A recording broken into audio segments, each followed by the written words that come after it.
Buenos días, bienvenidos a una nueva sesión de nuestra asignatura Filosofía de la Historia, ahora a distancia. Esta semana vamos a abordar el siguiente tema, la Escuela de Baden y las ciencias no naturales, es decir, la propuesta filosófica de dos pensadores en específico que conformaron la Escuela de Baden. Son estos Wilhelm Windelband y Heinrich Rickert, a quien tienen ustedes aquí en la portada de nuestras diapositivas.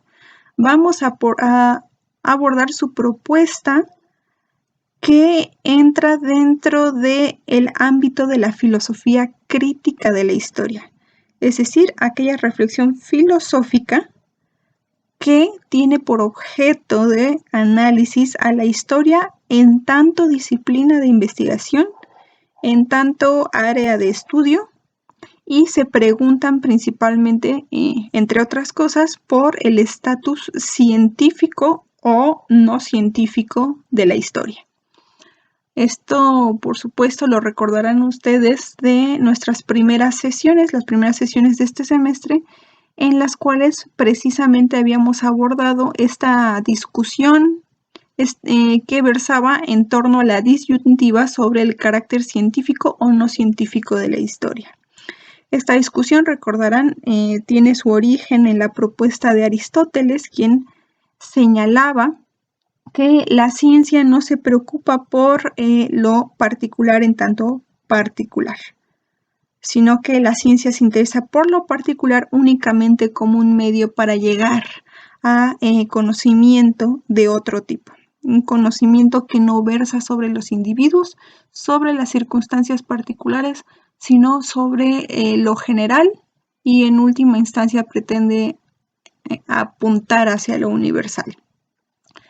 En esta sesión coloco en la portada el término ciencias no naturales para referir de modo muy amplio precisamente a aquello que están proponiendo estos dos pensadores, Windelband y Rickert, que tenía que ver con su rechazo de la idea que sostenía que toda la ciencia, toda labor científica era en el fondo una investigación de ciencia natural. Es decir, que no existía otro tipo de metodología ni otro tipo de objeto de estudio distinto que el que trataban las ciencias naturales. Estos dos pensadores, por supuesto, van a rechazar esta idea y van a proponer que dentro de la labor científica existen otros objetos de estudio y otras metodologías de investigación que no recaen dentro del modelo naturalista y que son muy cercanos a la historia, ¿no? Entonces utilizo aquí el término ciencias no naturales para referir a la propuesta de estos dos pensadores en general, a pesar de que cada uno le atribuyó un nombre en específico dentro de su propuesta, de acuerdo a las características específicas de su reflexión. Primero, señalar que estos dos pensadores, Wilhelm Windelband y Heinrich Rickert, son representantes del neocantismo. Como habíamos señalado, el neocantismo es esa doctrina filosófica que tiene por lema vuelta a Kant o retorno a Kant. Es decir, que pretendía recuperar mucho del proyecto filosófico de Kant, sobre todo frente a la difusión de propuestas especulativas filosóficas como la de Hegel. Los neokantianos, de nuevo como su nombre lo dicen, buscan recuperar y renovar el proyecto filosófico kantiano, de tal modo que retoman muchas de sus propuestas, pero a la vez también las critican, las reconfiguran y tratan de pues a completar las partes que Kant no logró atender en su proyecto. Esta doctrina filosófica se manifestó sobre todo, tuvo lugar sobre todo en Alemania y se manifestó sobre todo en la operación de 4 llamadas escuelas filosóficas. La escuela de Heidelberg, la escuela de Göttingen o Gotinga, la escuela de Marburgo y la escuela de Baden. Cuando referimos aquí el término escuela, no nos estamos refiriendo a el edificio físico con el que solemos referir que uno va a la escuela o que acaba de entrar o salir de la escuela. Estamos refiriendo aquí a escuela como el conjunto de personas e investigadores que se dedican precisamente a la reflexión de un conjunto de temas que son afines a todos ellos y que son de interés de todos ellos. Aquí entonces entendemos escuela como el conjunto de personas que se proponen realizar cierta investigación específica. Como miembros de la escuela de Heidelberg, que se encontraba precisamente asilada en la Universidad de Heidelberg, tenemos a Otto Lippmann, Kuno Fischer, Hermann von Helmholtz y a Wilhelm Dilthey. Es decir, este pensador que nosotros estuvimos abordando y cuya propuesta analizamos la semana pasada. Recuerdan que habíamos señalado que Wilhelm Dilthey estudia 3 semestres en la Universidad de Heidelberg, entra en contacto con estos otros 3 pensadores, ahí retoma, bueno, más bien asume el proyecto de renovación de la filosofía kantiana, tiene su primer contacto con el neocantismo y eventualmente él llevará estas propuestas más allá de la Universidad de Heidelberg y será el responsable de que en otros recintos se difundan estas propuestas de renovación del proyecto kantiano que eventualmente darán lugar a la fundación de la Escuela de Baden, que tenía como sus principales y en realidad únicos representantes a Wilhelm Windelband y Heinrich Rickert. Tenemos también a la escuela de Göttingen o de Gotinga, cuyo representante más importante es Leonard Nelson.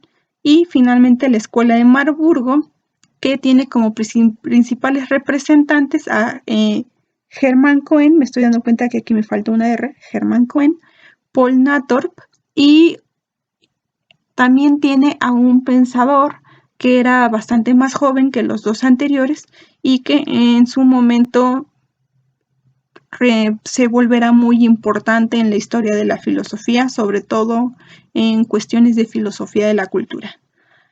Solamente quería denotar que Ernst Cassirer es un pensador muy importante que inicia en el neocantismo, que eventualmente abonará a la filosofía de la cultura, abonará también a cuestiones de antropología filosófica y de simbolismo y semiótica.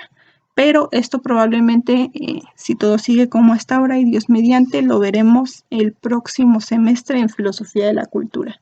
Lo único que quiero es que aquí retomemos la noción de que el neocantismo se manifestó a través de estas 4 escuelas de investigación, Heidelberg, Göttingen, Marburgo y Baden, y que la línea de influencia que culminará con la obra de Windelband y Rickert la podemos rastrear hasta la escuela de Heidelberg a través de la figura de Dilthey. Vamos entonces a centrarnos en la escuela de Baden. Como dijimos aquí, por escuela estamos refiriendo al conjunto de personas que se reúnen para dedicarse a una investigación en específico. La escuela de Baden se llama así por la zona en la que se encontraban, ahora sí, las instituciones académicas en las que elaboraron sus miembros, Windelband y Rickert. A esa zona se le conoce como la zona de Baden o del sudoeste alemán. Y en esa zona se encontraban precisamente las universidades de Heidelberg, la de Estrasburgo y la de Friburgo. Como ya habíamos señalado, los neocantianos, es decir, neocantismo, que busca recuperar y reconfigurar el proyecto filosófico de Kant, van a retomar muchísimo de su propuesta filosófica, pero también van a tratar de corregirlo y a completar ese proyecto. Parte de lo que retoman de la propuesta de Kant es la idea de naturaleza. Esto ya lo habíamos señalado, es algo que también retoma Dilthey de Kant, en tanto él está pues precisamente tratando de renovar su propuesta filosófica. Los neokantianos entonces retoman de Kant la idea de naturaleza entendida como sistema de fines concatenados entre sí. Recordarán que cuando nosotros vimos la propuesta de Kant, su filosofía especulativa de la historia, una de las nociones más importantes precisamente era la de naturaleza, con N mayúscula. Esta naturaleza que casi representaba una entidad dotada de voluntad, de intención, y que concebía como sistema de fines concatenados entre sí. Es decir, ese ámbito donde todos los seres que le componen, todos los seres naturales, están orientados hacia un fin predeterminado. Es decir, desde que nacen ya se desenvuelven dando consecución a una trayectoria preestablecida. Esa es la noción de naturaleza que Kant va a mostrar en su obra y que los neokantianos van a retomar. Ellos van a ampliar esta idea de naturaleza y van a señalar que cuando hablamos de la naturaleza como sistema de fines concatenados entre sí, también estamos pensándola como referente a la existencia de las cosas en cuanto determinadas por leyes. Es decir, los seres naturales, los objetos naturales, los hechos naturales, van a ser aquellos que se piensan como ordenados hacia fines predeterminados o también como gobernados por leyes de valor universal. ¿A qué nos referimos con esto de leyes de valor universal? A una ley que aplica para todo tiempo y para todo espacio. Es decir, cuya aplicación no depende de las circunstancias ni de las determinaciones espaciotemporalmente específicas del momento, sino que se delinean una dinámica, una relación que se manifiesta necesariamente de modo constante en todo tiempo y en todo espacio. Los neokantianos entonces van a ligar a la idea de naturaleza las nociones de fin predeterminado, la noción de ley y la noción de necesidad, es decir, de que las cosas tienen que darse de modo necesario. Otro punto muy importante que los neokantianos van a retomar de Kant es su distinción entre la naturaleza y la cultura. Aquí estoy dándome cuenta que tendría que haber puesto naturaleza con mayúscula precisamente. Esta distinción es en realidad una distinción muy importante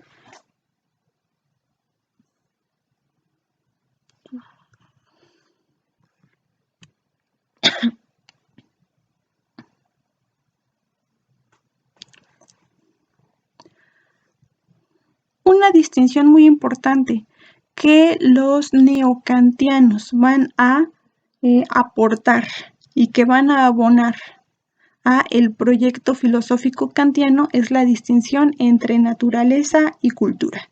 Ellos, por su parte, ya no van a escribir naturaleza con N mayúscula, no le van a atribuir esa intencionalidad y casi expresión de voluntad que sí le había atribuido Kant. Y ellos van a distinguir entre naturaleza y cultura, señalando que no todo lo que el hombre concibe lo interpreta del mismo modo. Es decir, no podemos estudiar a todos los objetos de análisis del mismo modo, ni podemos acercarnos a todo objeto de estudio del mismo modo. Hay distintos objetos de análisis y distintas metodologías de análisis. esta distinción entre naturaleza y cultura, que es precisamente la que vamos a abordar en esta sesión, en las siguientes diapositivas, es uno de los aportes más importantes de los neokantianos, no solo a la filosofía de la historia, sino también a la filosofía de la cultura. Con esta, como les señalaba, están tratando de ampliar el panorama, retoman la idea de naturaleza de Kant, pero nos dicen, no es todo lo que existe. ¿Ah? Existe otro tipo de experiencia, existe una pluralidad de experiencias, de tal modo que los fenómenos se nos presentan de modo distinto y habremos de estudiarlos también de modo distinto. Están tratando de oponerse a esa visión reduccionista que sostenía que toda investigación científica tenía que considerar a su objeto de estudio como referente a la naturaleza, es decir, como ligado a un fin predeterminado o como gobernado por una ley de valor universal. Después, otra distinción muy importante que van a recuperar los neokantianos del proyecto filosófico de Kant es la distinción entre el noúmeno y el fenómeno. De esta ya hablamos en la sesión pasada. El noúmeno refiere a la cosa en sí, la cosa independiente de un sujeto cognoscente. Y el fenómeno refiere a la cosa para una conciencia, es decir, lo que está dado o lo que se percibe a la conciencia. El fenómeno es relacional a el sujeto cognoscente. El fenómeno sí se presenta ante un sujeto y depende de ese sujeto. Lo que van a retomar también los neokantianos es la noción de que el edificio de la ciencia se va a levantar sobre la base del estudio de los fenómenos y no así del noúmeno o cosa en sí. El noúmeno o cosa en sí corresponde a el ámbito de la metafísica, que es distinto del ámbito de la ciencia. A la ciencia le compete únicamente el fenómeno, el objeto dado una conciencia. Y finalmente, otra cosa que va a caracterizar a los neokantianos en general y a la escuela de Baden en particular es su oposición, como habíamos dicho, al reduccionismo, pero en este caso también al reduccionismo del positivismo, el hegelianismo y el materialismo histórico. De este reduccionismo ya hablamos la sesión pasada. Se oponían al reduccionismo del positivismo por pensar que supeditaban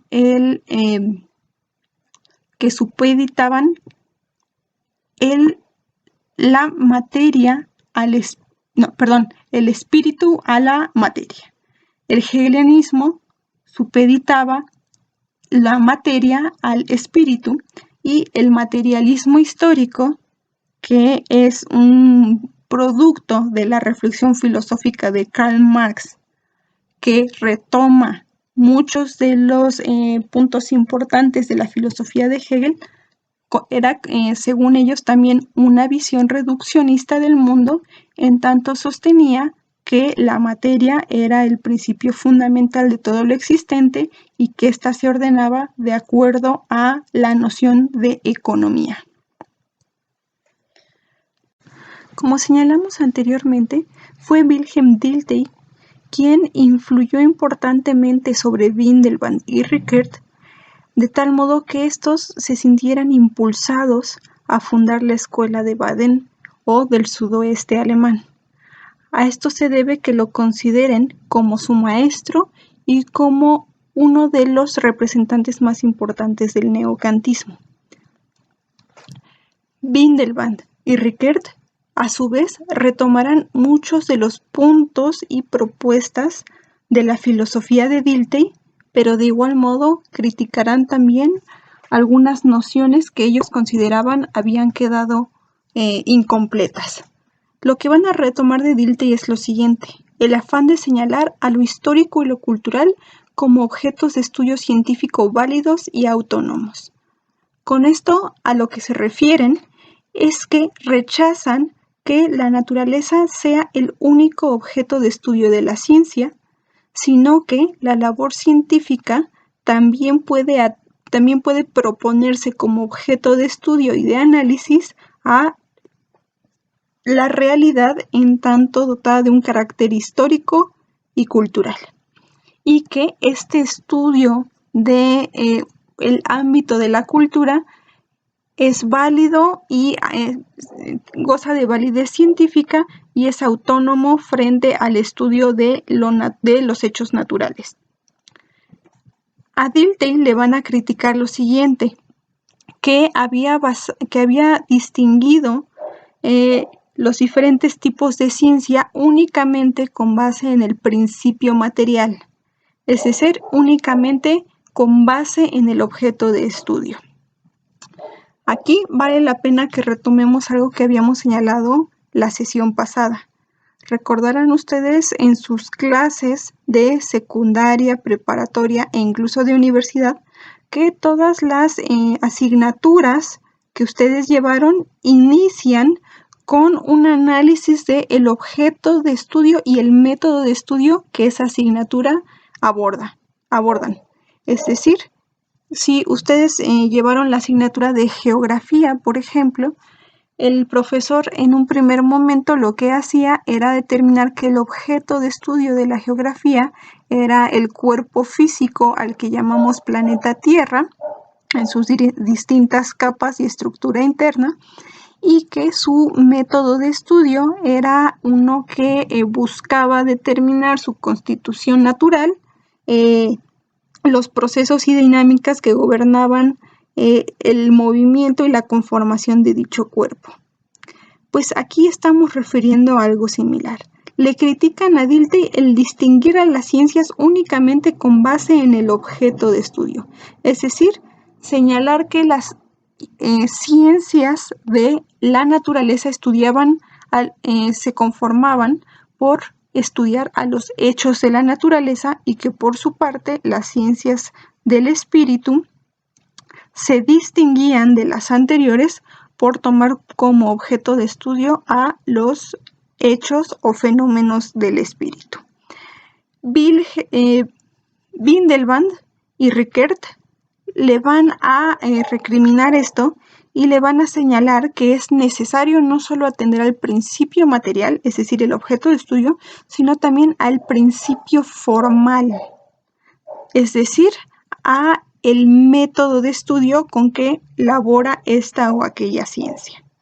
Vamos a ver en adelante que uno de los casos paradigmáticos que se van a estar peleando entre las ciencias naturales y las ciencias no naturales va a ser precisamente la psicología, a la que Dilthey había atribuido importancia en esa primera etapa de concepción de las ciencias del espíritu. Como primer representante tenemos a el ya mencionado Wilhelm Windelband. Este nació en 1848 y falleció en 1915. Fue profesor de filosofía en las universidades de Leipzig, Zúrich y también en las universidades de Estrasburgo, Friburgo y Heidelberg, que nosotros señalamos forman parte de esa zona llamada sudoeste alemán o la zona de Baden. Es precisamente en su labor docente en estas universidades que va a entrar en contacto con la propuesta de la distinción de las ciencias de Dilthey, sobre todo en la Universidad de Heidelberg, y se las va a comunicar posteriormente al que será su alumno, Heinrich Rickert. Una de sus obras más importantes es el breve escrito titulado Historia y Ciencia de la Naturaleza. Este escrito constituyó el discurso rectoral que impartió en cuanto recibió dicho cargo como rector de la Universidad de Estrasburgo en 1894. Este texto es pequeño, es breve, sintético, pero también es muy difícil de conseguir. En este texto rechaza la división de las ciencias con base únicamente en el objeto de estudio, como habíamos referido, es decir, únicamente con base en el principio material, como lo había hecho Dilthey, que distinguía ciencias de la naturaleza que estudian a los hechos de la naturaleza y por otra parte las ciencias del espíritu por estudiar a los hechos del espíritu. Él va a proponer que lo necesario es aunar a ese principio material que se centra en el objeto de estudio un principio formal, es decir, aquel que se centra en el método de estudio. A esto le llama él la adición de un criterio metodológico. Y nos dice, es muy importante atender al principio formal. ¿Por qué? Porque no solamente es necesario señalar qué voy a estudiar, sino cómo lo voy a estudiar. Los hechos, los fenómenos, aquello que se presenta a mi conciencia, no me dice cómo estudiarlo o cuál es el mejor modo de abordarlo. Es el investigador, o en este caso yo como el estudioso, el que determino el método que es más adecuado para atender a este o aquel objeto de estudio. Y aquí se hace notar algo que vamos a señalar como muy importante. Las ciencias se distinguen principalmente en función de su metodología.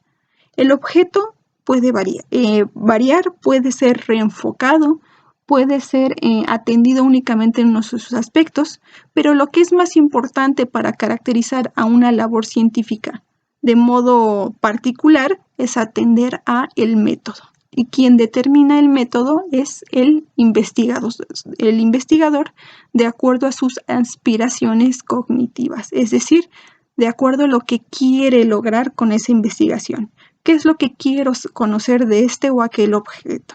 Quiero señalar cuáles son sus dinámicas frecuentes, quiero saber cuáles son las leyes que gobiernan su movimiento, o quiero conocerlo en su particularidad y conocerlo de acuerdo a su contexto histórico. Es a través entonces de la propuesta de este criterio metodológico que nos señala que las ciencias se distinguen sobre todo con base en principios subjetivos, es decir, principios propios del sujeto que investiga y busca conocer. Los principios del investigador, las aspiraciones con las que inicia una labor de investigación científica. Atendiendo a este doble principio, material que refiere al objeto de estudio y formal que refiere al método de estudio, nos va a ofrecer lo que él considera son los dos grandes rubros de las ciencias. Por una parte están las ciencias mnemotécnicas y por el otro están las ciencias ideográficas. Las ciencias mnemotécnicas, como su nombre lo dice, refieren a nomos, al término, al núcleo de sentido de nomos, que nos remite a la ley. Las ciencias mnemotécnicas son aquellas que estudian los fenómenos que se perciben en la conciencia humana, en tanto subordinados a procesos causales y leyes de valor universal. Aquí me estoy dando cuenta que repetí universales, una disculpa. Las ciencias mnemotécnicas son entonces son las ciencias que buscan como fin último de su investigación determinar cuáles son las leyes que gobiernan a los fenómenos estudiados. Las ciencias mnemotécnicas tienen por objeto de estudio a los fenómenos naturales y tienen por método de estudio a la conceptuación generalizadora. ¿A qué nos referimos con conceptuación generalizadora? Seguramente este término conceptuación lo están pensando en relación con otro término más común, más generalizado, que es la conceptualización. Conceptuación y conceptualización refieren a dos labores distintas. La conceptualización tiene que ver ya con la formación de un concepto, una imagen mental, una representación de las notas básicas de un fenómeno percibido. Mientras que la conceptuación todavía no ha llegado al punto de la generación de un concepto. Es anterior en cuanto a nuestro entendimiento de los fenómenos. La conceptuación tiene que ver con el modo de concebir aquello que se nos presenta como fenómeno. Y esto lo realizamos, digamos, en orden. Cuando algo se presenta a nuestra experiencia, primero lo conceptuamos y después lo conceptualizamos.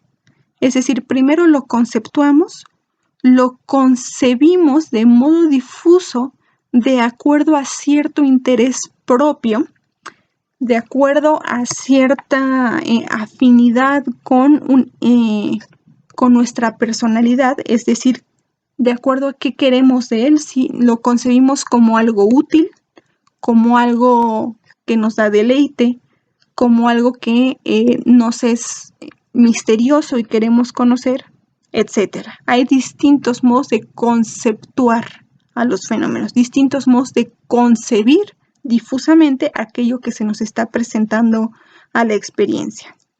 Esa conceptuación, en este caso, es generalizadora. En las ciencias mnemotécnicas, entonces, se aplica una metodología tal que llamamos conceptuación generalizadora, en la cual concebimos a los fenómenos naturales de modo generalizador, es decir, aquellos fenómenos particulares, concretos que se presentan a nuestra experiencia, los entendemos como sujetos a procesos causales y también como expresión de la aplicación de una ley de valor universal. Es decir, no nos preocupamos por el fenómeno particular, en tanto particular, sino que nos centramos en el fenómeno particular únicamente en cuanto esto nos está diciendo algo respecto de la aplicación de una ley de valor universal o de un proceso causal que es más amplio o un género de cosas que es más amplio que ese fenómeno específico que hemos concebido. Dentro de las ciencias mnemotécnicas, es decir, las ciencias de leyes, que buscan lo general, que buscan la ley de valor universal, el proceso causal o el género, encontramos a la física, la química, la biología y la geografía. Y piénselo, efectivamente, la física, la química, la biología y la geografía son ciencias que atienden cada una a su peculiar objeto de estudio, tratando de determinar cuáles son las leyes que explican todos los fenómenos propios de ese objeto de estudio y también tratan de explicar ese objeto de estudio de acuerdo a géneros amplios y procesos causales. Por ejemplo, la biología no trata de este o aquel ser vivo en específico, sino que se centra en el fenómeno de este ser vivo en específico únicamente como un medio para decir algo sobre los seres vivos en general. Por eso hablamos de una conceptuación generalizadora. Por su parte, las ciencias ideográficas son aquellas que estudian a los fenómenos en tanto acontecimientos singulares de la experiencia, concretos e irrepetibles. Es decir, se centra en los fenómenos particulares en tanto particulares. No los utiliza como medio para generar un conocimiento más amplio, sino solamente para generar conocimiento que versa sobre la peculiaridad y particularidad de ese fenómeno. Las ciencias ideográficas estudian a los fenómenos culturales por medio de la metodología llamada conceptuación individualizadora. De nuevo, conceptuación como modo de concebir. ¿Cómo voy a concebir aquello que se me presenta a la experiencia? Como una expresión de algo general, algo más amplio o algo de valor universal, como en el caso de la conceptuación generalizadora, o como una realidad concreta, peculiar e irrepetible, en el caso de la conceptuación individualizadora. Esta precisamente permite al investigador concebir a los fenómenos que estudia atendiendo a su individualidad. Dentro de esas ciencias ideográficas encontramos a la sociología, la economía, la historia y la antropología. Según Windelband, todas estas ciencias tratan a su objeto de estudio específico centrándose en lo individual y en lo particular. Y al centrarse en lo particular, tienen que centrarse también en el contexto histórico en el que se da el fenómeno. Es decir, tienen que centrarse en las determinaciones espaciotemporales que acompañan o que fungen como escenario del fenómeno particular. Y piensen en un ejemplo. Hay cierta vertiente de la economía que no trata de las leyes o de los procesos generales que dominan a los grandes fenómenos económicos. Hay una vertiente que tiene que ver con la historia, una que nos habla acerca del desarrollo de cierto modelo económico en tal época y en tal región. Ahí se está aplicando una conceptuación individualizadora porque estamos hablando de cierto fenómeno económico de acuerdo a su individualidad, en el marco de su contexto histórico y de acuerdo a sus determinaciones espaciotemporales. Entonces, Windelband distingue a las ciencias no solo con base en el objeto de estudio, principio material, sino también con base en el método de estudio, es decir, su principio formal. Al aplicar estos dos criterios, encuentra que hay dos rubros generales de ciencias, las nomotécnicas y las ideográficas. Las ciencias nomotécnicas son las ciencias de leyes, las ciencias que buscan lo general, los procesos causales y que aplican una conceptuación generalizadora, que toman al fenómeno particular como un medio para llegar a un conocimiento más amplio, sea este general o de valor universal. Mientras que las ciencias ideográficas son aquellas que se centran en lo individual, en lo peculiar, irrepetible y particular. Es decir, atienden al fenómeno particular en tanto particular.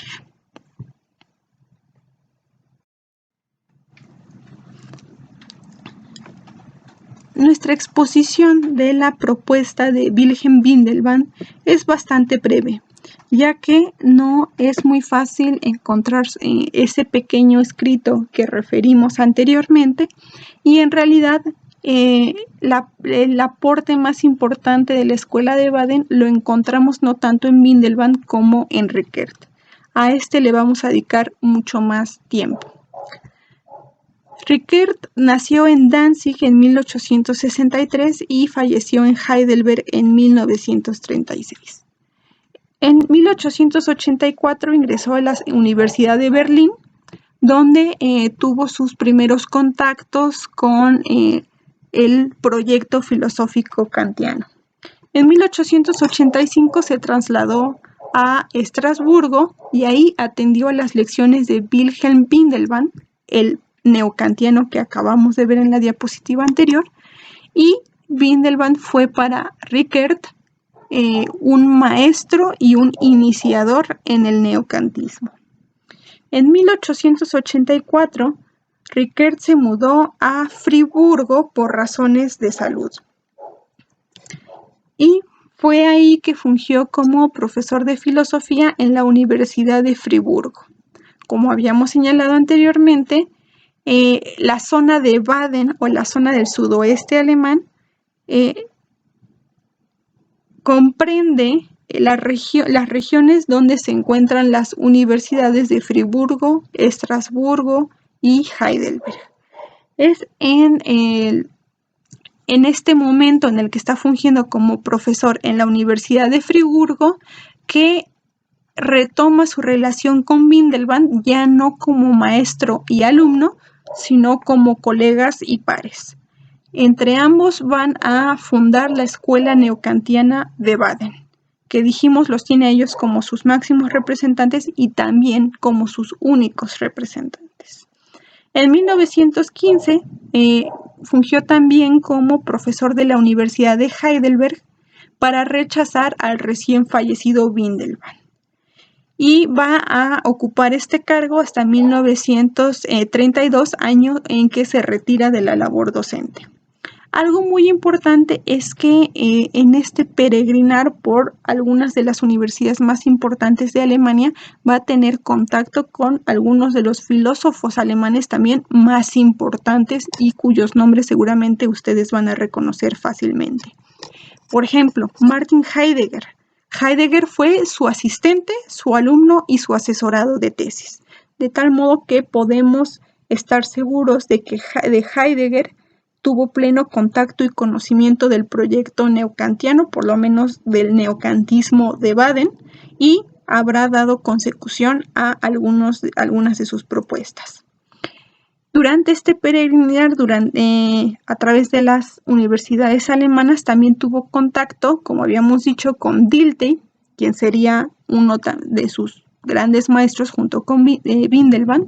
Tendría también contacto con Edmund Husserl, padre de la fenomenología, con George Simmel, un filósofo muy importante para el ámbito de la filosofía de la cultura, que se centró precisamente en este nuevo ámbito de la realidad, la cultura frente a la naturaleza.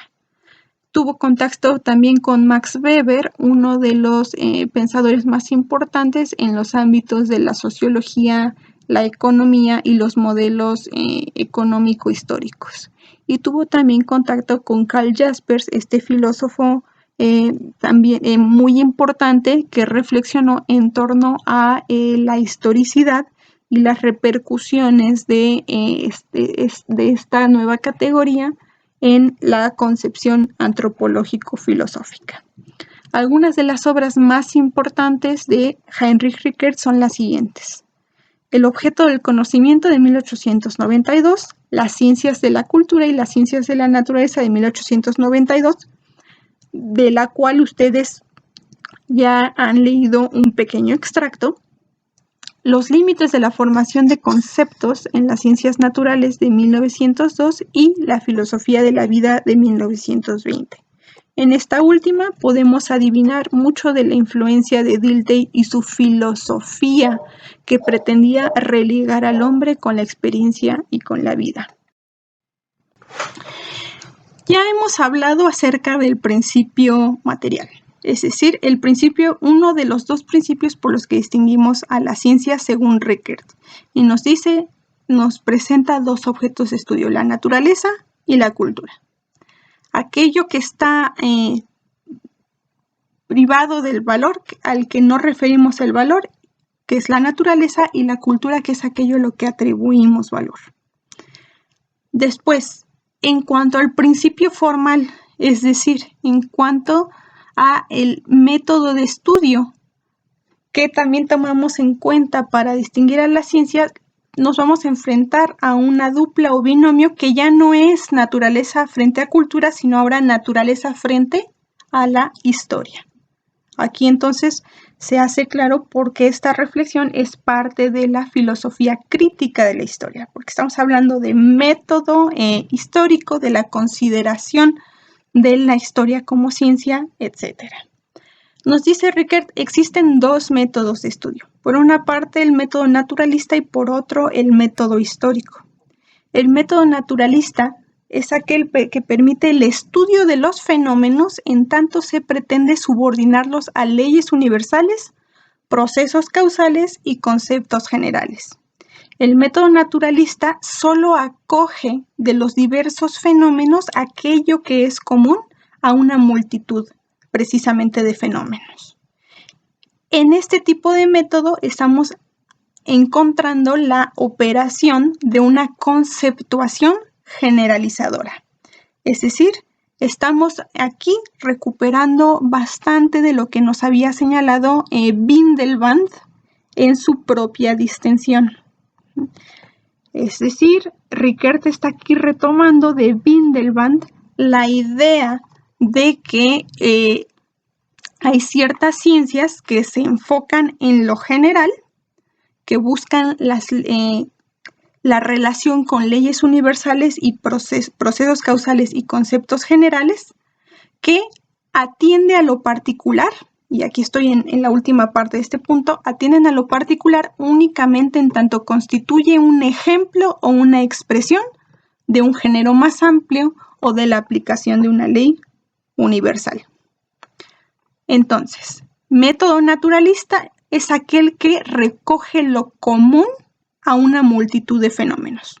No se preocupa por lo particular en tanto particular, sino en tanto eso particular nos dice algo o manifiesta algo de un género más amplio o nos dice algo de la aplicación de una ley de valor universal.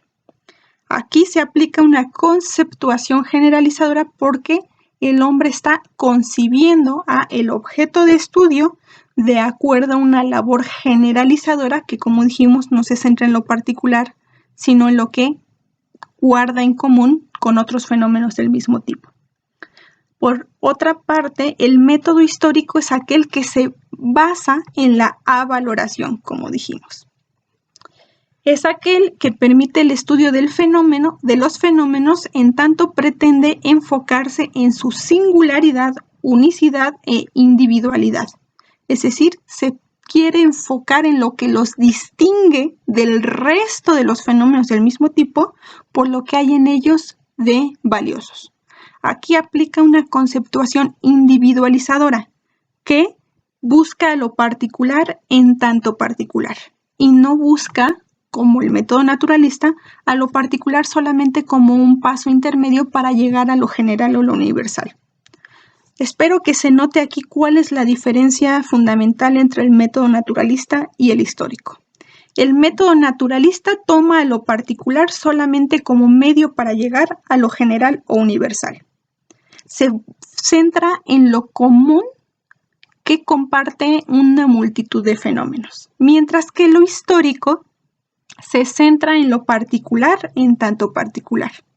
Es decir, no lo considera como un paso para algo más, sino como algo, y aquí está la clave, algo valioso en sí mismo, algo en lo que vale la pena enfocarse de modo singular. Aquí aplica entonces una conceptuación individualizadora que se centra en el fenómeno específico de estudio en cuanto a lo que lo distingue del resto. Aquí es muy claro entonces cómo está aplicando la avaloración, porque como habíamos señalado, y aquí está en el recuadro verde, la avaloración refiere a vincular teóricamente una cosa o fenómeno con un valor. Es decir, hay algo valioso en ella, hay algo interesante, importante para el hombre, para que éste se comprenda a sí mismo y al mundo, que hace que valga la pena centrarse en él. Como ya señalamos, la avaloración y la valoración son distintas. El método histórico está refiriendo precisamente a la avaloración, a que en el fenómeno estudiado o en la cosa estudiada reside o a ella le hemos atribuido un valor que la hace destacar del resto y que permite que la estudiemos en su particularidad, la hace valiosa por sí misma. Esto es distinto de la valoración. Todavía no hemos dicho si efectivamente cumple con todos los estándares y criterios del valor con el que le estamos vinculando. Más aún, Riquet nos señala que existe una gran diversidad o pluralidad de valores, que pueden ser referidos incluso por categorías o rubros, como los valores morales, los valores estéticos, los valores del rubro intelectual o valores de categoría política. Ejemplos de los valores que se articulan dentro de estas categorías o rubros serían los siguientes: la santidad para los valores morales, la belleza como ejemplo de los valores estéticos, la verdad filosófica como ejemplo de los valores intelectuales y la justicia política como uno de los muchos valores que recaen dentro del rubro valores políticos. Algo muy importante y la razón por la cual Riquet se preocupa por distinguir entre avaloración y valoración es lo siguiente. Por medio del método histórico concebimos algo tal que hemos llamado individualidad histórica. Y la individualidad histórica refiere sobre todo al proceso de avaloración, de vincular a un individuo con un valor específico de articulación humana, respecto al cual solamente estamos afirmando algo teóricamente y no estamos decidiendo prácticamente el resultado de esa vinculación. En la individualidad humana, recurrimos a la avaloración para concebir a algo como dotado de valor sin hacer juicio todavía sobre la realidad de ese valor. Es decir, podemos atender o estudiar a una individualidad histórica, no importa si se le considera loable o vituperable. Lo importante aquí es que se le considere como algo valioso, algo importante, algo interesante en su unicidad que vale la pena ser estudiado, resaltándolo dentro del conjunto de fenómenos o individualidades similares. Es decir, algo que merece ser estudiado en tanto él mismo y no en tanto representante de un género o como manifestación de una ley de valor universal. Como ejemplo de individualidades históricas tenemos los que están de su lado derecho superior. Hasta arriba tenemos una fotografía de Gandhi y en la parte inferior tenemos una imagen gráfica que refiere a Stalin y a Hitler. Respecto de estas tres individualidades históricas se ha estudiado muchísimo y se han realizado bastantes juicios. Sin embargo, lo que está aquí señalando Rickert es que los tres son considerados individualidades históricas.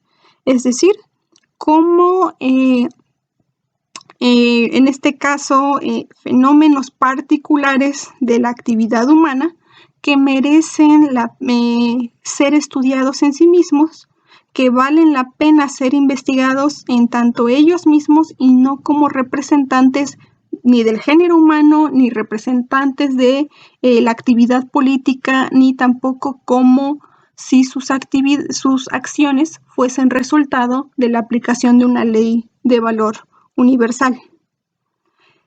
El método histórico puede referir a estos tres personajes como individualidades históricas independientemente de que sean considerados loables o vituperables, independientemente de que la obra de Gandhi sea considerada como benéfica para la humanidad y la de Stalin y Hitler por su parte sea considerada vituperable o perjuiciosa para la humanidad. El método histórico puede atender a ellos independientemente de que su acción haya sido considerada buena o mala. ¿Por qué? Porque el método histórico no está atendiendo a la valoración. No está señalando que sus actos hayan sido buenos o malos, justos o injustos, benéficos o perjudiciales. El método histórico está centrándose en la avaloración, en señalar que en ellos existe un valor, en ellos existe algo interesante que vale la pena estudiarlos, no como representantes del género humano, sino como individualidades importantes en sí mismas. A esto se refiere con que el método histórico entonces no discrimina. Lo importante es que el fenómeno estudiado sea interesante o importante para que el hombre comprenda el mundo o se comprenda mejor a sí mismo, sin importar que en este ejemplo los personajes aludidos hayan realizado algo que se considera bueno o malo. El método histórico no discrimina y no podría decir voy a centrarme únicamente en los personajes que realizaron una actividad benéfica o sus acciones fueron justas, sino que se remite a la avaloración y dice estudiar la vida de Gandhi y la vida de Stalin y Hitler de modo particular, centrándonos en sus peculiaridades, nos ayuda a entender algo de la realidad, algo del mundo respecto a ciertos valores. En este caso puede ser el valor justicia o podría ser los valores del rubro o categoría política, de la política. Una vez entonces que ya hemos referido a los dos principios que operan para distinguir a la ciencia, el principio material que refiere al objeto de estudio y el principio formal que refiere a el método de estudio, Rickert los va a poner en acto los va a llevar a la práctica y nos va a decir, los dos binomios que están considerados bajo estos principios, naturaleza y cultura en referencia al principio material y naturaleza e historia respecto a el principio formal o el método, de estos dos binomios, estas dos duplas y su combinatoria, vamos a obtener no 2 tipos de ciencia, sino 4. Y es que piénsenlo así, 2 binomios cada uno constituido por 2 elementos. De tal modo que tenemos 4 elementos en general: naturaleza, cultura, naturaleza frente a historia. Son 4. 2 de ellos referentes al objeto de estudio y los últimos 2 referentes al método de estudio. De su combinatoria vamos a obtener 4 tipos de ciencias. Rickert señala que existen cierto tipo de ciencias en las cuales el principio material y el principio formal coinciden. Es decir, el objeto de estudio coincide con lo que usualmente se asocia con cierto método de estudio. Y a esas ciencias en las que coincide principio material y principio formal, a ellas se les va a considerar como tipos principales de ciencias. Estas son 2, las ciencias naturales y las ciencias culturales o histórico-culturales. Las ciencias culturales son aquellas que tienen por objeto de estudio a la naturaleza y la estudian por medio de un método naturalista. Hay ahí coincidencia entre objeto natural y método naturalista. Existen también las ciencias culturales o histórico-culturales, cuyo objeto de estudio es la cultura y su método de estudio es el histórico. Hay de nuevo ahí coincidencia entre el objeto de estudio cultura y el método histórico. Pero nos va a señalar que no en todas las ciencias coincide el principio material y el formal. Es posible que estos no coincidan entre sí. Y a estos tipos de ciencia los señala como tipos intermedios. Estos son las ciencias históricas naturales y las ciencias naturalistas culturales. Las ciencias históricas culturales tienen por objeto de estudio a la naturaleza o a un elemento propio de la naturaleza, al que estudian por medio de un método histórico. Las ciencias naturalistas culturales tienen por objeto de estudio a la cultura o un elemento propio de la cultura y lo estudian por medio de un método naturalista. Estos casos en los cuales el principio material y formal no coincide son referidos como ciencias histórico-naturales, es decir, que primero se señala lo histórico por el método y después naturales por el objeto. Y también existen las ciencias naturalistas culturales, naturalistas por el método, culturales por el objeto. El nombre de estas 2 ciencias sigue este orden. Primero se refiere al método y después el objeto. Ciencias históricas naturales, primero el método, después el objeto. Ciencias naturalistas culturales, primero el método, naturalistas, después el objeto, cultura. Aquí lo importante será sobre todo que nos tomemos un tiempo para pensar en ejemplos de estas ciencias, ya que si no lo dejamos así solamente en su distinción básica formal, pues se nos va a escapar mucho de lo que está pasando de fondo.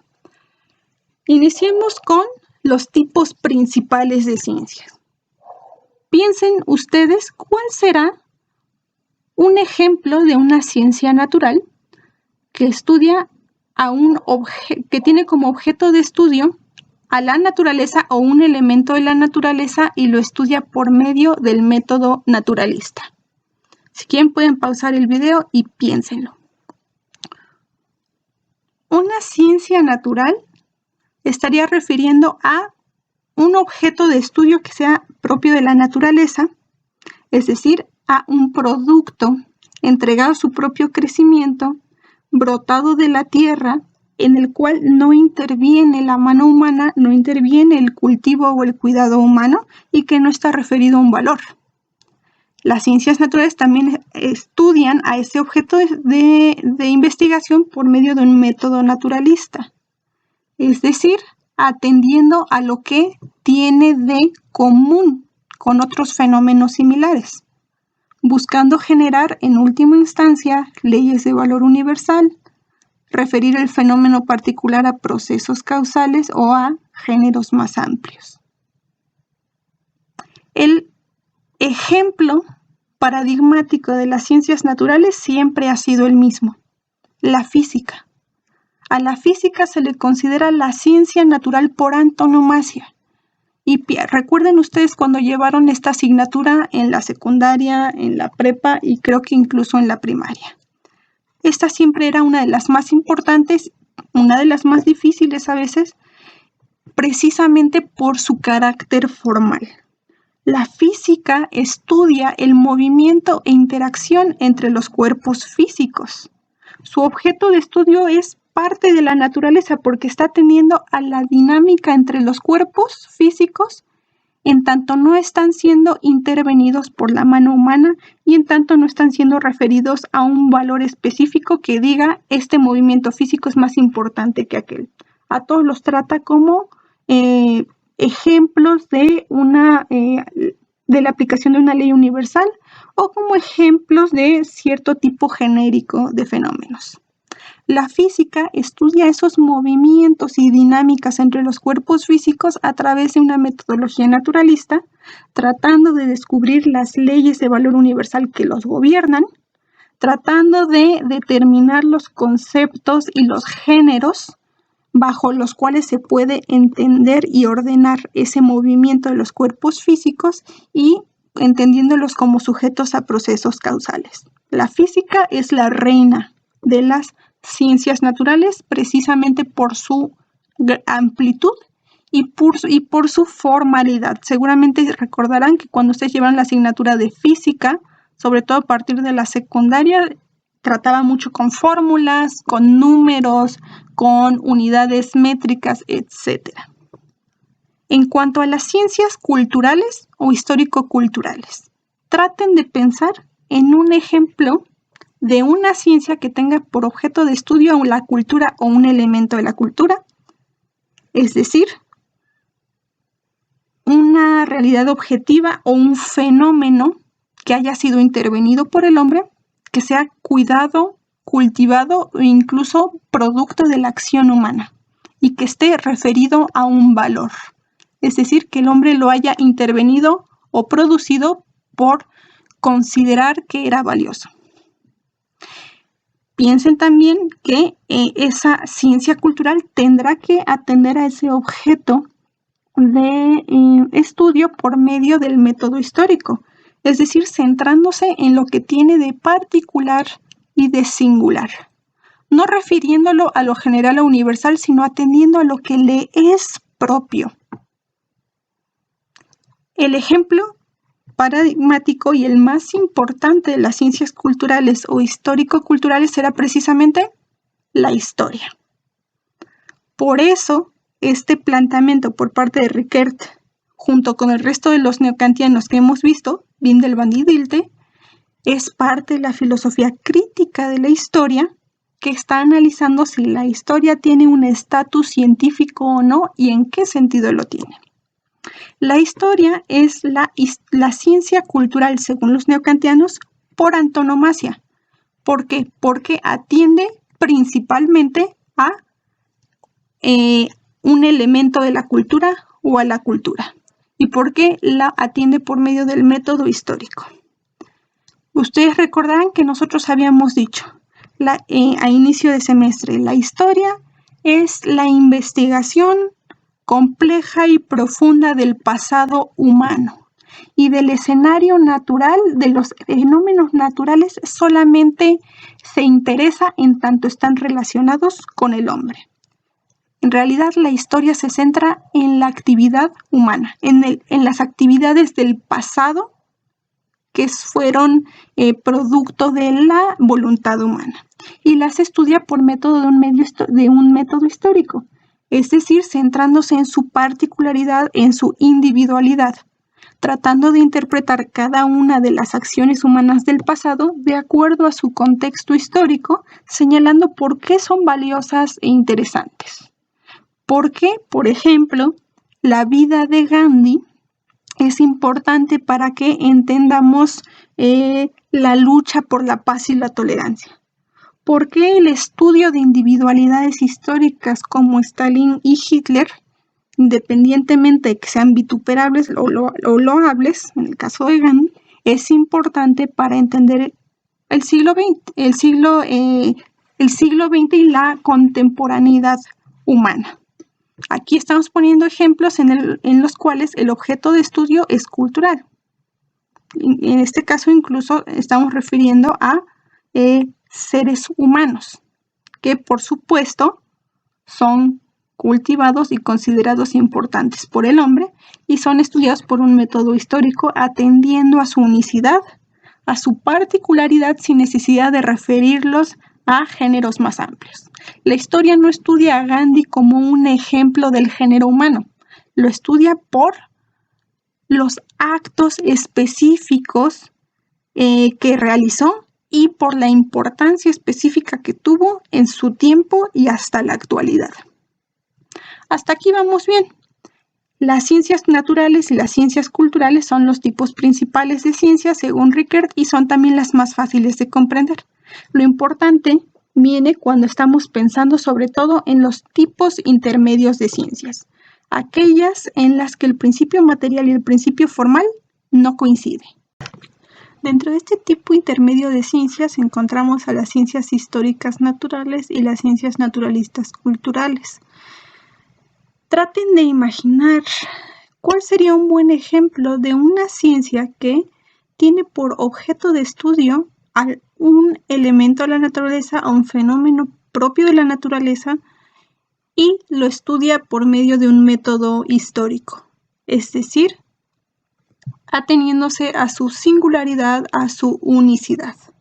Aquí tendrían que pensar precisamente en la operación de la avaloración, que es lo que permite que un fenómeno considerado parte de la naturaleza, entregado a su propio crecimiento y desenvolvimiento, sin intervención humana y sin ser revestido de un valor por parte del hombre, es por medio del método histórico considerado interesante, importante y suficientemente valioso para ser investigado por sí mismo.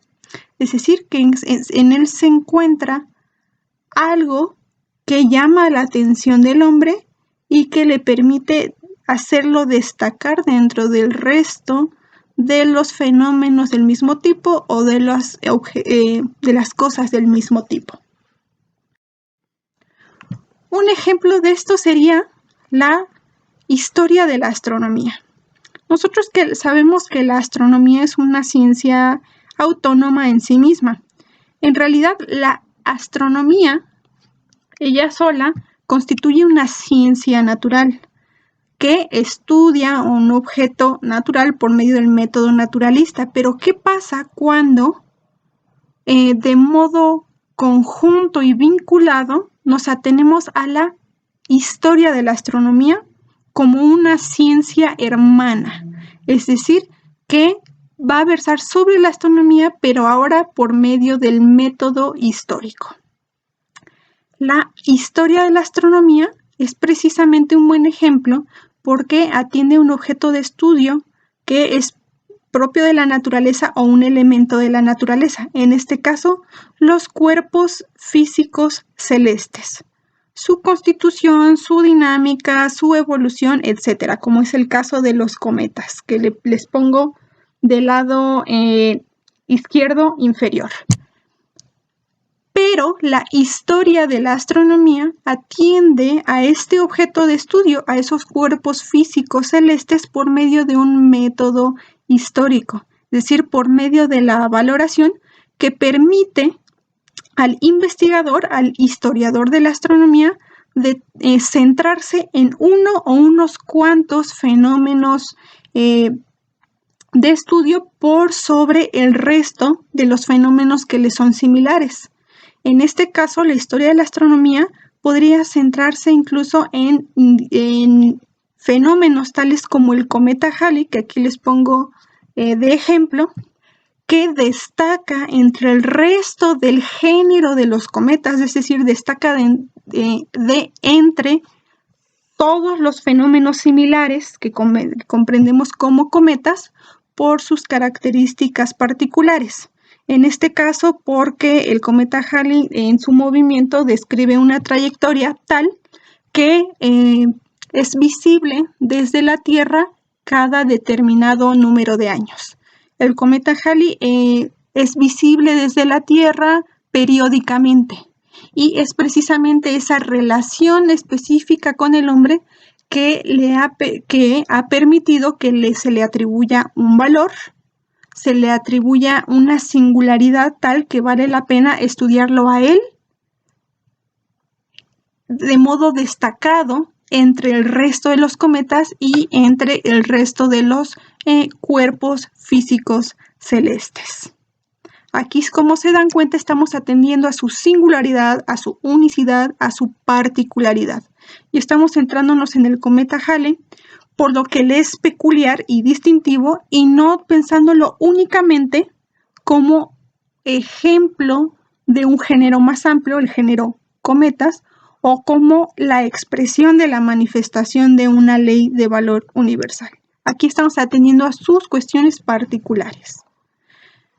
Otro ejemplo ahora de las ciencias naturalistas o histórico-culturales tendría que precisamente referir a una ciencia que tuviera por objeto de estudio a la cultura o un elemento de la cultura y que lo investigara por medio de un método naturalista. Es decir, tendría que atender a su objeto de estudio pensando en algo entregado a su propio desenvolvimiento tiene que ser un objeto de estudio propio de la cultura. Entonces tendría que estudiar a un objeto en el cual interviene la mano humana, es producto del cuidado y del cultivo humano, incluso tendría que ser algo a lo que se le atribuye un valor específico y tendría que ser estudiado por medio de un método naturalista, es decir, un método que busca referir ese fenómeno a la aplicación de leyes de valor universal, referirlo como manifestación de un género más amplio o como subordinado a procesos causales. Como ejemplos de las ciencias naturalistas culturales las naturalistas culturales, tenemos a dos ciencias que han sido, por así decirlo, la manzana de la discordia en esta discusión en torno a la distinción de las ciencias. La manzana de la discordia que se pelean aquellos que están a favor del método naturalista y aquellos que están a favor del método histórico por otra parte. Esas dos ciencias son la psicología y la sociología. Traten de pensarlo ustedes mismos. ¿Cuál es el objeto de estudio de la psicología? La conducta y el comportamiento humano. ¿Cuál es el objeto de estudio de la sociología? La conducta o el comportamiento humano, pero no en su aspecto individual, sino en su aspecto colectivo. Psicología y sociología están ligadas precisamente porque ambas atienden al comportamiento humano, solamente que la psicología lo atiende en su aspecto individual y la sociología en su aspecto colectivo, en cuanto el hombre ha conformado comunidades, tribus, naciones, etc. Sin embargo, también ahora piensen cuál es el método de estudio que utiliza la psicología y la sociología para atender a su objeto de estudio particular. La psicología nació muy de la mano de partidarios del método naturalista. Al inicio de su historia, la psicología nació como una pretensión de estudiar el comportamiento o conducta humana en su aspecto individual, buscando determinar cuáles eran las leyes que gobernaban ese comportamiento, qué procesos causales se encontraban en el fondo de ese comportamiento y explicaban ciertas manifestaciones psicológicas, y también referido a géneros, a categorías generales. Como ustedes lo sabrán, seguramente la psicología en sus inicios estaba muy ligada a la figura, por ejemplo, de Sigmund Freud, a quien tenemos en una representación bastante graciosa en la parte inferior derecha de esta diapositiva.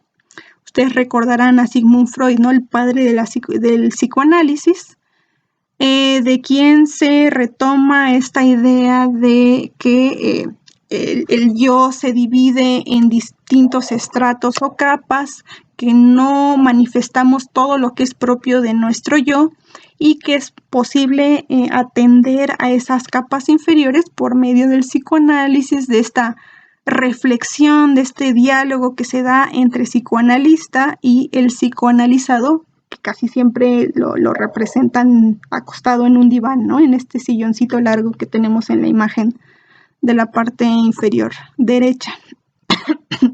Sigmund Freud precisamente lo que quería era encontrar cuáles eran los procesos causales que explicaban la conducta humana individual.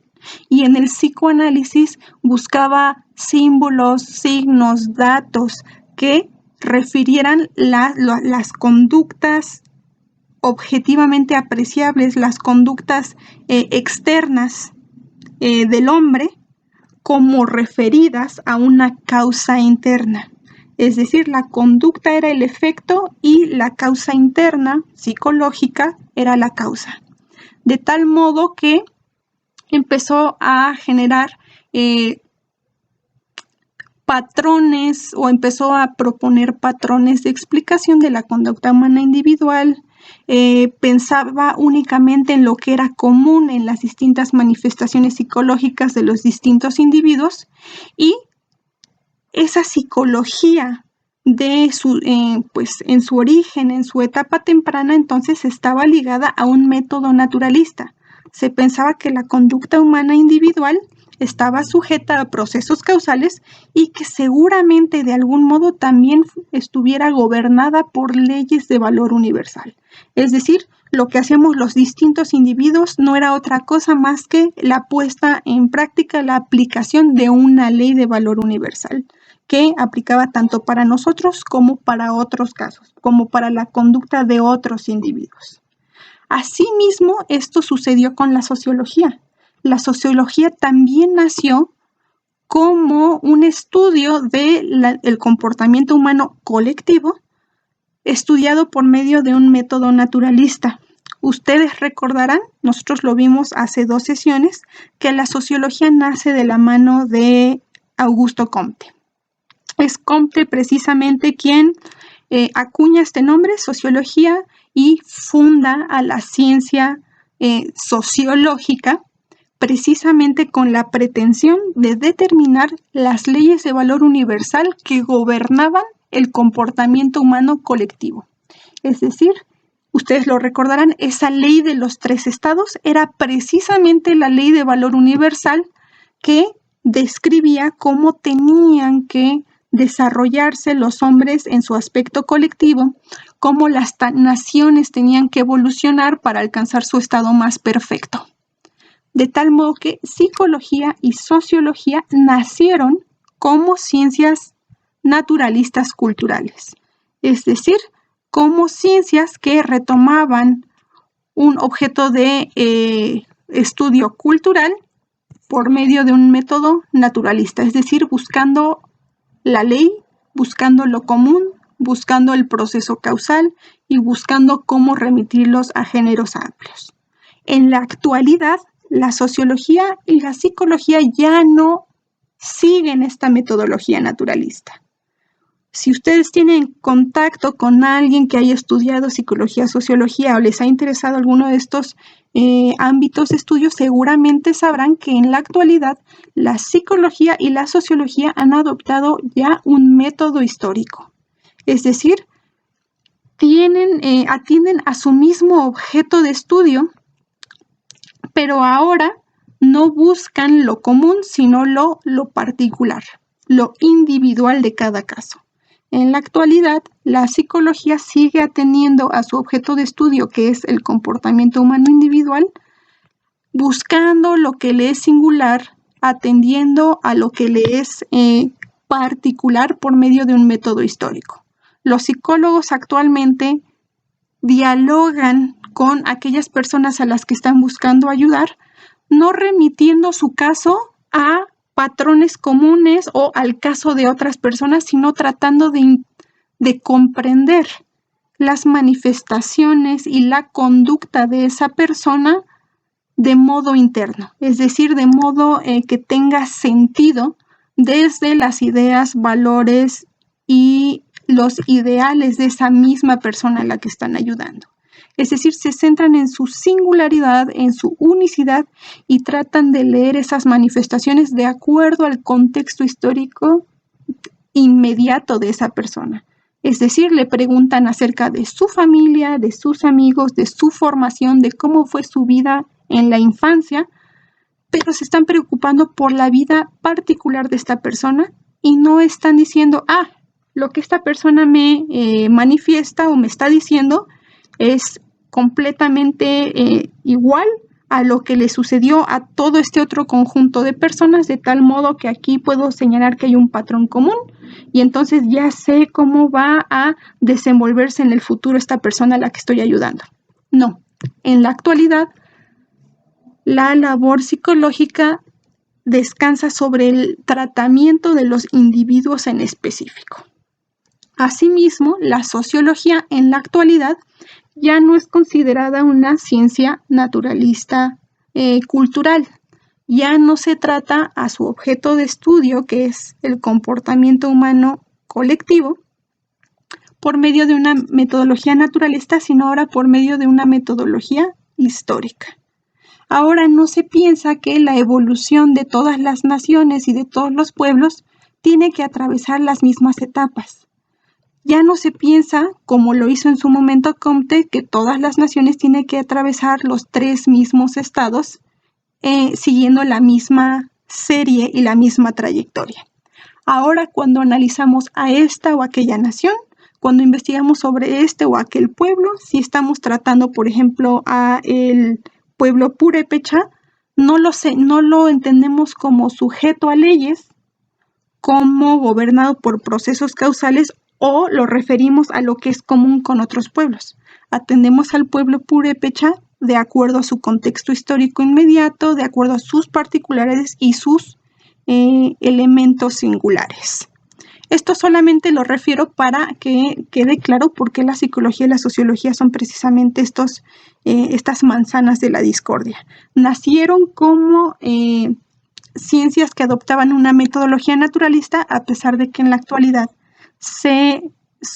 los que hacen psicología y sociología adoptan ya una metodología histórica. Muy bien, pues hasta aquí llegamos con nuestra exposición de la propuesta de Heinrich Rickert y Wilhelm Windelband sobre los 2 principios que tienen que tenerse en cuenta para distinguir a las ciencias. Wilhelm Windelband considera que las ciencias se dividen entre nomotécnicas e ideográficas, es decir, ciencias de leyes y ciencias que se preocupan de lo individual. Pero será su alumno, Heinrich Rickert, quien aplicará las ideas de la idea de los 2 principios a tomar en cuenta con mayor radicalidad. Lo retomará con mayor profundidad a tal grado que nos va a decir el producto de la aplicación de estos 2 principios no nos da únicamente 2 ciencias, sino 4. Ciencias naturales y ciencias culturales por una parte, cuando principio material y principio formal coinciden, y por otra parte las ciencias histórico-naturales y las ciencias naturalistas culturales, cuando el principio material y el principio formal no coinciden. Aquí lo que está tratando de denotar Heinrich Rickert es que lo que interesa principalmente para distinguir los tipos de ciencias no es tanto el objeto de estudio como lo que el investigador pretende lograr a partir de ellos. Es decir, lo más importante aquí son los elementos subjetivos, las aspiraciones e intenciones del investigador. Y como dijimos, esta propuesta nace con Wilhelm Dilthey, es después retomada por Windelband y Rickert. Es Rickert quien la aplica de modo más radical y con frutos más importantes. Y estas propuestas son parte de la filosofía crítica de la historia, en la cual se desarrolla una reflexión filosófica sobre el objeto de estudio, el método de estudio, la finalidad, la objetividad, el tipo de hecho o fenómeno al que refiere la historia en tanto disciplina de estudio. Dentro de esa reflexión, una discusión importante será el estatus científico de la historia. ¿Es la historia una ciencia o no? ¿Y en qué sentido lo es en caso de que sea una ciencia? Aquí entonces nosotros estamos, por así decirlo, cerrando un ciclo. Nuestro semestre lo iniciamos precisamente con esa discusión. ¿Es la historia una ciencia o no? ¿Y en qué sentido sería una ciencia? Y aquí estamos entonces retornando a ese punto inicial, una vez que hemos dado todo un recorrido que enriquece nuestra reflexión. El modo de regresar a ese punto con el que iniciamos el semestre es precisamente con la discusión de los neokantianos que nos dicen la historia sí es una ciencia, pero es una ciencia de tipo particular. Para Dilthey, la historia sería una ciencia del espíritu. Para Windelband, la historia sería una ciencia ideográfica, que se preocupa de lo individual, de lo particular, en tanto particular. Y para Rickert, la historia sería una ciencia cultural. Sería la ciencia cultural por antonomasia. El rodeo reflexivo que hemos realizado en lo que llevamos del semestre parte, como es evidente, del planteamiento de la discusión acerca del estatus científico de la historia, la determinación de su objeto de estudio y su método de estudio. Avanzó después hacia la propuesta de pensadores que se consideran han aportado a la filosofía especulativa de la historia, que precisamente buscaba develar el plan oculto o el proyecto oculto que se encontraba en el fondo de la historia como unidad temporal. Como lo importante para ellos era precisamente determinar este proyecto o plan oculto, colocaban en un segundo lugar o pasaban a segundo plazo la importancia y lo interesante de los hechos históricos particulares. Es decir, consideraban a lo particular como algo secundario y se centraban únicamente en ese hilo conductor que los atravesaba a todos. Aquello de común que los organizaba bajo una misma línea narrativa.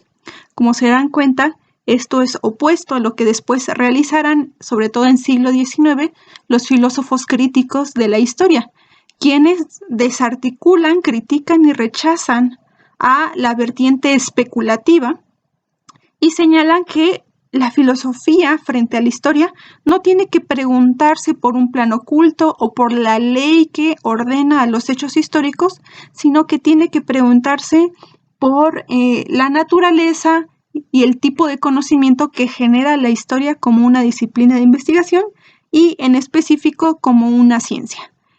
Estos filósofos críticos de la historia van a señalar que lo importante no es buscar un hilo argumentativo que establezca lo común a todos los fenómenos históricos particulares, sino por el contrario, lo que tiene que hacer la historia es centrarse en lo particular, en tanto particular que es propio de los fenómenos o hechos históricos. Encontramos entonces aquí una oposición flagrante.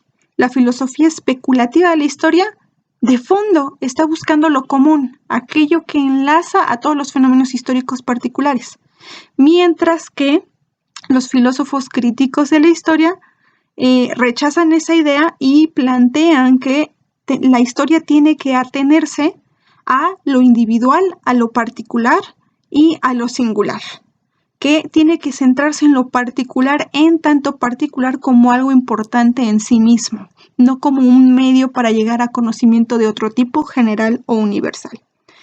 Esta oposición entre la búsqueda de lo común o general, por una parte, y la búsqueda de lo particular en tanto particular, es la que ha asignado a toda la reflexión filosófica sobre la historia, teniendo como pues partidarios de la historia ligada a lo común a los filósofos especulativos de la historia, mientras que los filósofos críticos de la historia son partidarios de que la historia tiene que estar vinculada a lo particular y lo singular.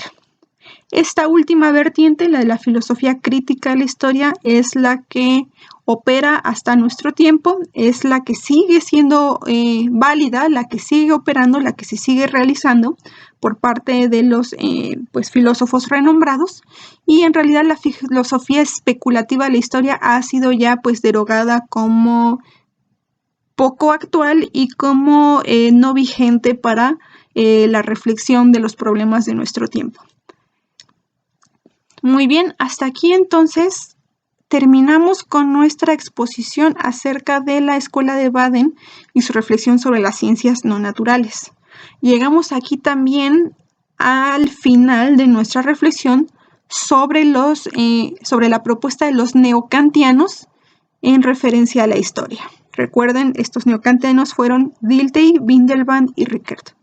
Con esto también llegamos al final de nuestro tratamiento de los filósofos críticos de la historia. Hasta aquí entonces ya hemos cubierto a la filosofía especulativa de la historia cuando vimos a San Agustín, a Jean Baptiste Vico, a Immanuel Kant, a Hegel y a Comte. Y hemos cubierto también a la filosofía crítica de la historia con Dilthey, Windelband, Rickert, y podríamos incluir también a Walsh como el gran recuperador de toda la discusión sobre el estatus científico de la historia. Walsh, aquel al que leímos nosotros a inicio de semestre. Lo que vamos a hacer en las posteriores sesiones va a ser abordar la propuesta de dos filósofos contemporáneos muy importantes que se centran ya no digamos en la historia en sí misma, sino en la categoría de lo temporal o la temporalidad, como un elemento importantísimo para la reflexión filosófica y sobre todo para la autocomprensión humana.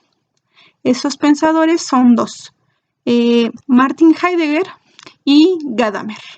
Estos son los pensadores que vamos a ver en las próximas 2 sesiones.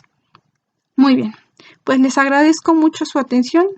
Espero que estén muy bien, espero que estén tranquilos en casa, en compañía de su familia o de sus hermanos de comunidad, que todos se encuentren pues sanos, seguros, tranquilos, y espero poder verlos pronto, una vez que pase esta contingencia sanitaria. Les mando un abrazo a todos y cada uno de ustedes. Gracias.